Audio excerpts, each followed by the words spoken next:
నమస్తే రమగారు. నమస్తే జయ. రమగారు, వ్యక్తులు బాగుంటేనే సమాజం బాగుంటుంది. వ్యక్తుల్లో తేడా ఉంది, దుర్గుణాలు ఉన్నాయి, సమాజం కూడా ఆటోమేటిక్గా ఒకరి నుంచి ఒకరికి స్ప్రెడ్ అయ్యి మారిపోతుంది కదా.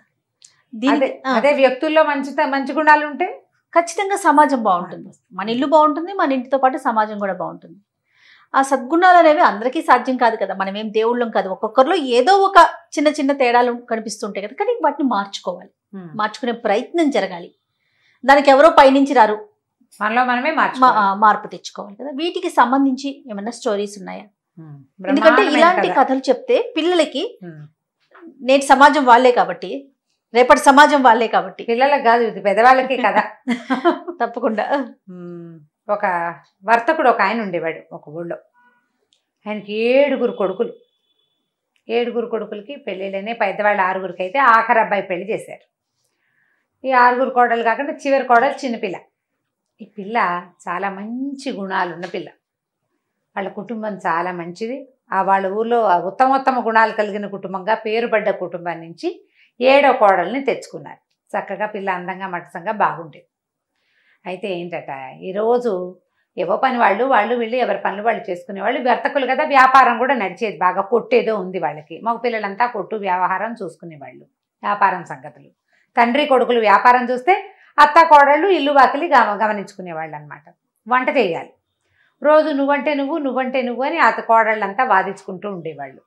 వంతులు కోడళ్ళకి. ఈ వంతుల్లో నా వంతు వచ్చినప్పుడు, నాకు తలకాయ నొప్పిగా ఉన్నప్పుడు నువ్వు సహాయం చేయలేదు కాబట్టి, నీ వంతు వచ్చినప్పుడు నేను ఎందుకు చేయాలి, నేను బాగున్నా కూడా అని ఇలా వత్సందాలు పోయేవాళ్ళు. ఆ వంటకి ఎప్పుడు దీర్ఘాలే, సనుకోటాలే, చేసి అవతల పారేయటాలే, తగలబెట్టటాలే అవే ఉండేవి. మాడగొట్టటాలు అవి ఉంటూ ఉండేవి. అయితే చిన్న కోడలు కొత్తగా వచ్చింది కదా, అది చాలా చక్కగా ఉత్సాహంగా కాపురానికి రాగానే పొద్దున్నే స్నానం చేసేసి వంటగదిలో చేరేసరికల్లా అత్తగారిని, అమ్మాయి నువ్వు చిన్నపిల్లవి, నీ పైన 6 ఉన్నారు, ఎందుకే నీకు ఈ వంట పని, హాయిగా కులాసాగా ఉండు, ఈ గదిలోకి వెళ్ళు, నీ దారి నువ్వు ఆడుకో అంది. పిల్లలతో కబుర్లు చెప్పుకో అని చెప్పింది. చెప్తే అత్తగారు వెళ్ళండి, అయ్యో అదేంటండి, వంట చేసి మన వాళ్ళు 4 పెడితే కదా, అసలు ఎవరికైనా పెట్టడం అనేది ఎంత పుణ్యకార్యం. బయట వాడెవడికో పెడితేనే పుణ్యం వస్తే, మన ఇంట్లో వాళ్ళకి చక్కగా వండి వడ్డిస్తే ఎంత పుణ్యం, ఎంత సేవ, భగవత్ సేవ. నేను చేస్తానండి అంది. పిల్ల బహుముచ్చటగా వంట చేసేసింది, అటు ఇటు చూడకుండా. అందరూ అబ్బా చిన్న కోడలు ఎంత బాగా వండింది అన్నారు. అత్తగారు అనుకుంది, మోసిని చిన్నపిల్ల, దీనికి భలే తెలుసు, నిజమే కదా, ఈ కోడలతో చేసినానేమిటి నేను, ఆ వంట ఏదో మనమే చేస్తే ఆ మంచి ఏదో నాకే వస్తుందని. మర్నాడు పొద్దున మూడో కోడలది వంట, 4వ కోడలు సహాయం. వాళ్ళిద్దరూ స్నానం పానం చేసి చక్కగా అలంకరించుకుని వచ్చేసరికి అత్తగారు వంటింట్లో గరిటె తిప్పుతుంది. అదేమిటండి అత్తగారు మీరు వచ్చారు, ఎందుకండి అన్నారు. ఈ లోపల పెద్ద కోడలు వచ్చి, అదేమిటి అత్తయ్య మీరు వంట చేయటం, మేము 6-7 ఉంటేను అనేసరికల్లా ఆవిడేమంది, మీరు ఊరుకొండరా, సహాయం చేద్దురు గానిలే, ఇంత పెద్దదాన్ని అయ్యాను, నా చేత్తో వండి వడ్డించుకొని ఇవ్వండి నా పిల్లలకి నా భర్తకిను అన్నది. అనేసరికల్లా వంట రోజు ఆవిడే చేసేయటం మొదలుపెట్టింది. వీళ్ళు అత్తగారు వంట చేస్తుంటే వత్సందాలు ఎట్లా పోతారు, పెద్ద ఆవిడ వంట చేస్తుంటే ఎవరు ఆ సమయానికి వస్తే వాళ్ళు సహాయం చేయటం మొదలుపెట్టారు. ఇక చిన్న కోడల్ని వంటలోకి రానివ్వాల. చిన్న కోడలు ఆలోచించుకుంది, ఏం పని చేయటల్లా మనం ఏదైనా చేద్దామని ఏం చేసింది, మూల తిరగలి పెట్టుంది. అదేం చేసింది, వంటింట్లోకి వచ్చి ఒక 4 సోలలు గోధుమలు తీసుకుని ఆ తిరగలు పట్టుకెళ్ళి గదిలో వేసుకుని దాంట్లో పోసి చక్కగా విసరటం మొదలుపెట్టింది. పిండి విసిరేసింది, ఇంత పిండి విసిరేసరికల్లా అత్తగారు చూసింది. ఏమిటి అమ్మాయి తిరగలు పెట్టి విసురుతున్నావు అంటే, అవునండి మీరేమో వంట చేస్తున్నారు, తిరగలు మాత్రం ఏమి తక్కువకి వచ్చిందో, అది పుణ్యమే కదండి, తిరగట్లు విసిరితే. ఇప్పుడు మెషిన్ పిండి తెప్పిస్తున్నారు రోజు మీరు, అదేమో వేడి ఒంటికి, మెషిన్లో ఏమవుతుంది, పిండి అంతా వేడెక్కిపోతుంది అంతే. ఇప్పుడు ఈ తిరగట్లో పిండి చలవ చేస్తుంది, ఎంత బాగుంటుందో. చక్కగా తిరగలు పెట్టి విసిరితే మనకు కూడా భగవత్ సాన్నిధ్యంలో ఉన్నట్టుంటుంది. సంసారము జీవితము ఆ రెండింటి మధ్యలో నలిగే జీవుడు పిండి ద్వారా వస్తే పిండి బయటకు వచ్చేసి జీవుడికి విముక్తి వచ్చినట్టు. ఎంత అద్భుతమైన క్రియ, చాలా పుణ్యం అండి, నన్ను చేయనివ్వండి అత్తగారు ప్లీజ్ అని అనేసరికి అత్తగారు, అవురా దీనికి ఎంత బాగా తెలుసు, తిరగలే కదా అనుకుని ఆవిడేం చేసింది, ఆ రాత్రి ఏమో చిన్న కోడలు ఆ విసిరిన పిండితోటి రొట్టెలు చేస్తే, రొట్టె ఎంత బాగుందమ్మా, ఇంత మృదువుగా ఉన్నాయి ఏమిటి రొట్టెలు అని అందరూ ఆశ్చర్యపోయారు. వాళ్ళు ఎక్కువ రొట్టెలు తినేవాళ్ళు. ఆ చేసిన పిండి అంతా రొట్టెలు చేస్తూ తినేశారు.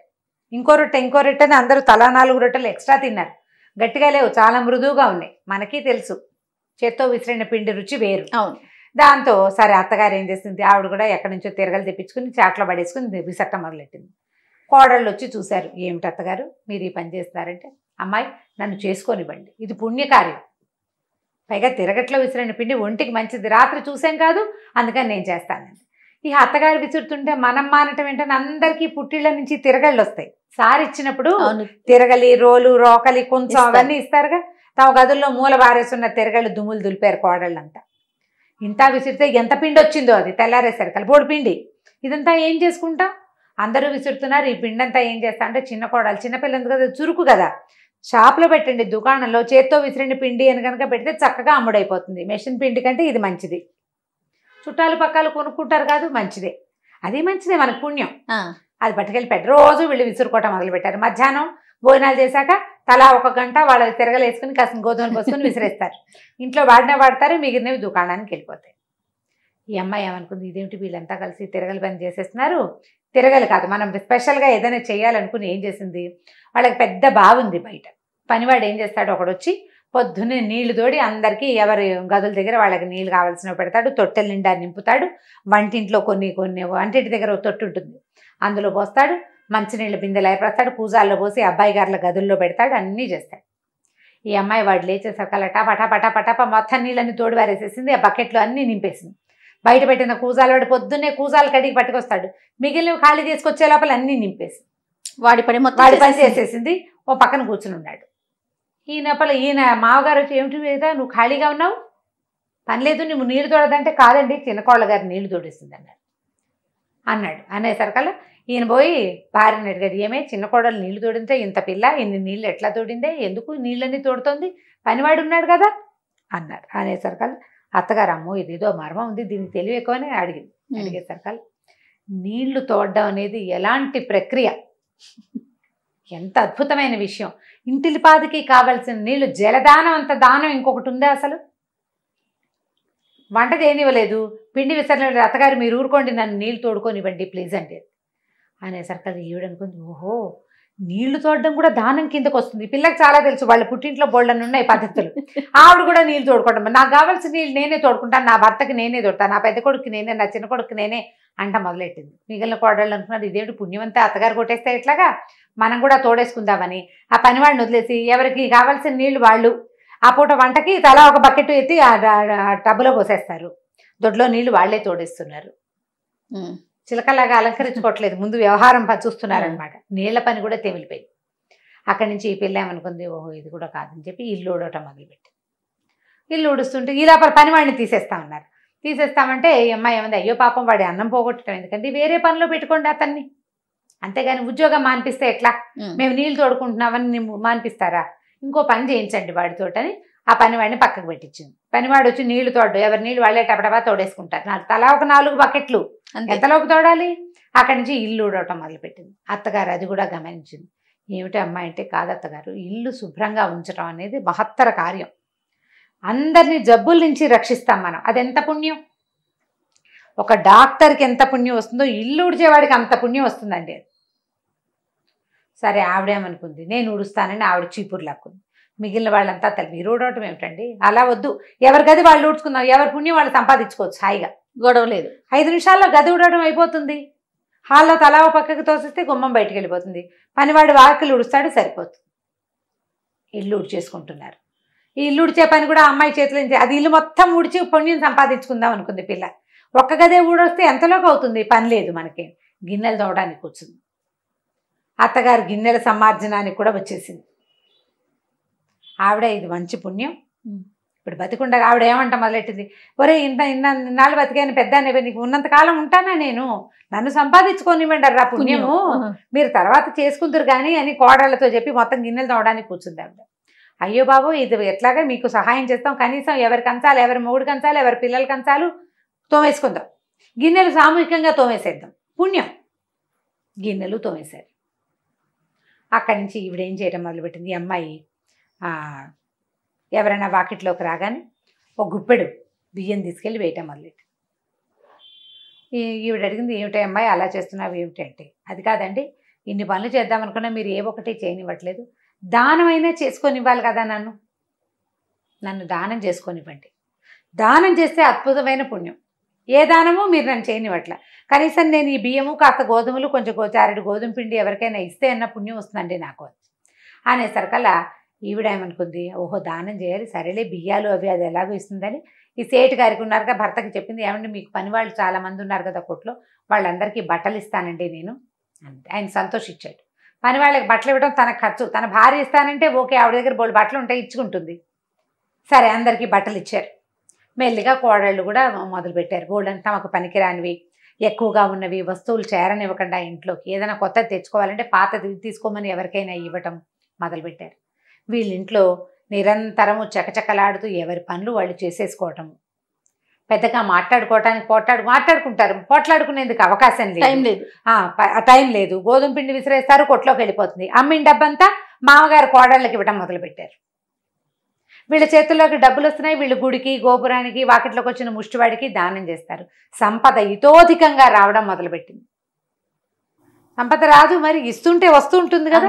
చుట్టుపక్కల వాళ్ళ సమాజంలో ఈ శెట్టిగారి సమాజం జనం అంతా చూడడం మొదలుపెట్టారు, ఏమిటి వీళ్ళ ఇంట్లో ఏదో చేస్తున్నారు అని. మెల్లిగా పెద్ద కోడలు ఫ్రెండ్స్, చిన్న కోడలు ఫ్రెండ్స్, మూడో కోడలు ఫ్రెండ్స్, ఏమిటే మీ ఇంట్లో మీరు ఈ మధ్య చాలా బాగున్నారు, నగలు చేయించాడు ఆయన కోడళ్ళకి, డబ్బులు ఎక్స్ట్రా వచ్చేసరికి నగలు నాణ్యాలు. ఈ చిన్న కోడలు ఏం చేసింది, తన నగలు పట్టుకెళ్ళి పెద్ద కోడలికి ఇచ్చింది. అక్కయ్య మీకు ఆడపిల్లలు ఉన్నారు, రేపొద్దున పెళ్ళిళ్ళు వస్తే మాకు ఇంకా పిల్లలు లేరు, మా పుట్టింటి వాళ్ళు బోళ్ళు నగలు ఇచ్చారండి, నాకెందుకు ఈ నగలన్నీ, పిల్లలకు పెట్టుకోండి చక్కగా నగలు పట్టుకెళ్ళి ఇచ్చేసింది. అది మరీ దానం అని చెప్తోంది. దాంతో ఇక వాళ్ళకి వీళ్ళకి ఇచ్చేసాటాలు మొదలుపెట్టారు. చుట్టుపక్కల సమాజంలో వాళ్ళందరూ కూడా మెల్లిగా ఈ పనులు పాటలు పద్ధతులు, పని వాళ్ళు ఉంటారు, వాళ్ళ పనులు వాళ్ళేవో వాళ్ళు చేసుకుంటారు. నేను నీళ్లు తోడుకోవాలి, నేను ఇల్లు ఉడుచుకోవాలి, నేను గిన్నెలు తోముకోవాలి, నేను నా వంట నేను చేసుకోవాలి, ఎవరి పని వాళ్ళు చేసుకుంటారు. వీళ్ళు చేయలేని పనులు చేయడానికి పని వాళ్ళు ఎలాగో ఉన్నారు, కిలకిల్లాడుతూ ఉన్నారు కోడళ్ళు. చక్కగా అందరికీ పిల్లలు పుట్టారు, పిల్లలకి పెళ్ళిళ్ళు అయిపోతున్నాయి, వీళ్ళు ఎంత ఫ్లరిష్డ్గా ఉన్నారు.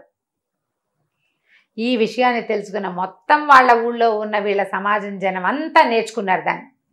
కోడళ్ళు పని పాటలు చేసుకోవాలి, ఎవరి పని వాళ్ళు చేసుకోవాలి. పని పాటలు అంటే పక్క వాళ్ళ పని చేయొద్దు, నువ్వు నీ పని నువ్వు చేసుకో అంతే, నీ పని నువ్వు చేసుకో. వత్సందాలు పోవద్దు, వంతులు లేవు, వంట చేసేసేయటమే అందరూ కలిసి.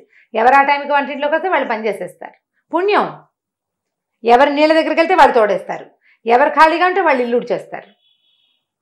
అట్లా అన్ని పనులు చేసుకుంటేనే పుణ్యం వస్తుందని ఈ పిల్ల వల్ల ఈ సమాజం మొత్తం మారిపోయింది.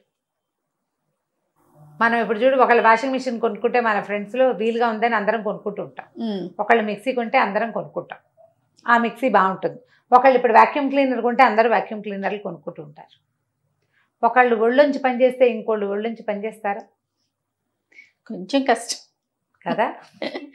ఉద్యోగాలు చేస్తారు, ఉద్యోగాలు చేస్తున్నాం జయ మనం కూడా. అప్పుడు పరిస్థితి వేరు, ఇప్పుడు పరిస్థితి వేరు. ఆడపిల్లల్ని చదివించటము, ఒకళ్ళని చూసి మెల్లిగా అందరూ మొదలుపెట్టారు.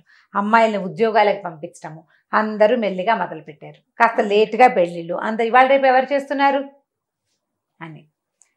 ముక్కు పుడక కుట్టించడం. నేను మా సచివతికి 2 ఆడపిల్లలు ఉన్నారు, చిన్నప్పటి నుంచి వాళ్ళని మేమే చదివించాం, మా దగ్గరే ఉన్నారు, పెద్దవాళ్లే పిల్లలు. నాకు ఆ ముక్కు పుడక సరదా, మాకు అమ్మాయిలు లేరు కదా, అందుకని ఏమో ఇవాళ రేపు ఎవరు కుట్టించుకుంటున్నారమ్మా వద్దు అంటుంది. ఎవరైనా కుట్టించుకోవడం ఎందుకే, మనమే స్పెషల్గా చేద్దామన్నా దాన్ని, ఎవరు చేయని పని మనం ఎందుకు చేయాలి, అది అందరూ చేస్తే అందరూ చేస్తారు.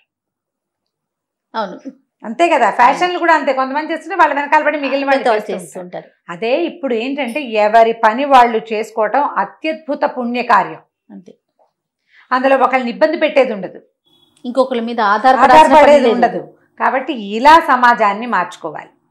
చాలా బాగుంది, సూపర్ రమ్మగారు. చిన్న కోడలి కదా, మంచి తెలివైన పిల్ల, చాలా బాగుంది రమ్మగారు. ఇంకొక స్టోరీతో మళ్ళీ కలుద్దాం. నమస్తే. నమస్తే జయ. ఇక ఈ వీడియో కనుక మీకు నచ్చినట్లయితే లైక్ చేయండి, షేర్ చేయండి. మరిన్ని వీడియోస్ కోసం మా ఛానల్ని సబ్స్క్రైబ్ చేసుకోండి.